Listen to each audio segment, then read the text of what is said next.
కేంద్ర బడ్జెట్పై తెలంగాణ రాజకీయ పార్టీలు ఎవరి వాదన వారు వినిపిస్తున్నారు. తెలంగాణకు కేటాయింపులే చేయలేదని కాంగ్రెస్, బీఆర్ఎస్ ఆరోపిస్తుంటే ఇది కేంద్ర బడ్జెటే కానీ రాష్ట్ర బడ్జెట్ కాదని బీజేపీ కౌంటర్ ఇస్తోంది. ప్రభుత్వ బడ్జెట్ రాష్ట్ర ప్రభుత్వ బడ్జెట్ కాదు. కేంద్ర ప్రభుత్వం ప్రవేశపెట్టినటువంటి బడ్జెట్లో 95% తెలంగాణ కూడా అన్ని పథకాలలో శివభాగంగా ఉంటుంది. ఈరోజు తెలంగాణకు కూడా 50 సంవత్సరాలకు సంబంధించి వడ్డీ రహిత రుణాలు తెలంగాణలో కూడా లబ్ధి చేకూరబోతుంది. దేశం అంటే కొన్ని రాష్ట్రాలు కాదు, దేశం అంటే 28 రాష్ట్రాలు అనేటువంటి విషయాన్ని నిర్మలా సీతారామన్ గారు మర్చిపోయినట్టు అనిపించింది. పోయిన సంవత్సరం 2024లో బడ్జెట్ ప్రవేశపెడితే ఆంధ్రప్రదేశ్ కు వరాల జల్లులు కురిపించారు. అమరావతికి ఇచ్చారు, పోలవరంకి ఇచ్చారు. ఎందుకు ఇచ్చారని అంటలేని సంతోషం ఇవ్వండి, మా తెలుగు రాష్ట్రమే. కానీ మా తెలంగాణను ఎందుకు మర్చిపోయారు?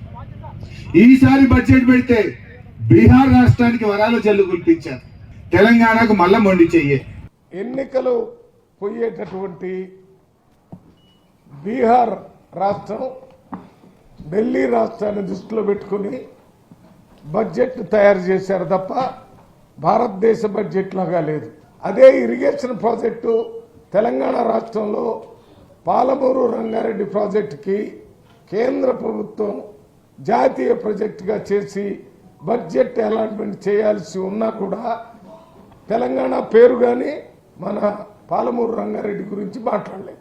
తెలంగాణ రాష్ట్రం ఏర్పడ్డప్పుడు ఇచ్చినటువంటి హామీల గురించి ఒక్కదాని గురించి కూడా మాట్లాడలేదు, బడ్జెట్ అలాట్మెంట్ చేయలేదు. బడ్జెట్ చాలా ఆశాజనకంగా ఉంది.